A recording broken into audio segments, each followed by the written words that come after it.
Hi, I'm Julie Vellucci, born and raised in Mississauga, Ontario. 17-year-old author of the book The 30-Day Exchange, and now we got its sequel right here, The 7-Day Return. So, if you haven't read book one, I'd advise you not to watch this author interview, as I'm going to be giving away, there'll be some things about book one that are sort of given away, because this is, well, obviously book two. And yeah, but I highly encourage you to read that one before starting with this one here. So this book here, it's focused on, so book one, it ended with Celia, she's having a baby. Jonah finally, like his baby mama, it's like she's having his child. And so this book, it's all about their daughter, except they're not really in it so much, because the prologue, it starts off, so Celia, she gives birth, they have their baby girl Beatrice, but it doesn't go very well because she gets taken away from them. But not like taken away like dead. Like she's just taken away from them, and they don't have any closure. They don't know where she is or what's happening. All it says in the prologue, all it gives away so far, is that it had to do with like Jonah's dad. He wasn't being truthful about something he said. So I'm sure you can connect the dots with that if you read book one. So she's taken away from them. And throughout the book, so it focuses on Beatrice. She's growing up in almost like a Rapunzel-like situation. So the villain from book one, Austin Hans, he he was the one who took her. It's revealed right off the bat. And he raises her as his own. And someone else that he also took, a boy, Dawson, he raises him as his own as well. So he raises them together in this like huge mansion, because as you know, Austin's rich. And while he won't let them leave this mansion, well, he will sometimes, but like for an errand and stuff, it's almost like they're prisoners. They don't really have like any friends. They're homeschooled, like all of that. So what do you imagine if a boy and a girl grow up together? Even like he basically said they're half siblings, although that's proven like through the beginning, you know, that's not true. So of course they have feelings towards each other, but they feel like they can't really do anything about it. Because, oh, this is wrong, we shouldn't be doing this. So there's a lot of denial, a lot of like avoiding each other, like it's not a good like scenario. So how the book starts, so it starts from Celia's perspective in the prologue, and then it goes straight to Beatrice throughout like all the chapters.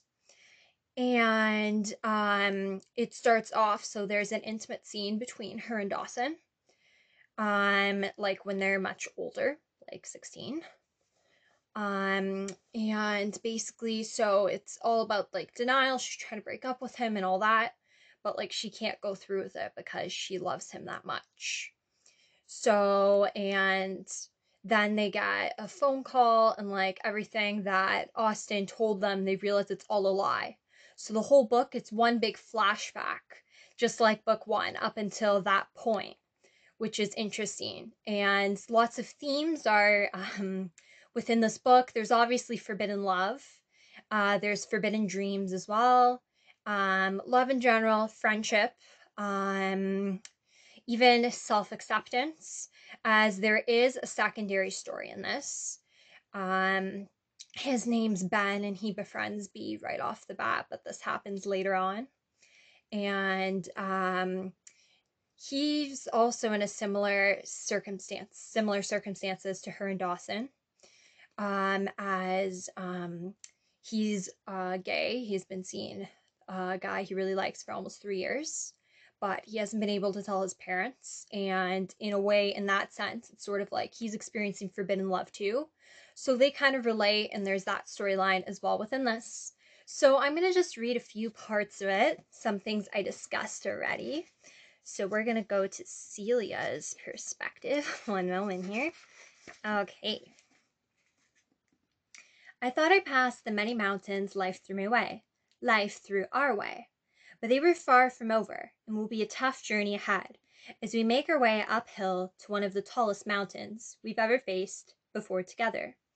I don't see a point in life for mountains unless they help you grow. I don't know how this will help us grow, besides realize how mighty our love for each other and our daughter is, which you already know. But if God did give us a mountain like this to overcome, it has a purpose, which the climb will teach us. A mountain we'll overcome together, because our daughter may have been taken away from us, but our love for each other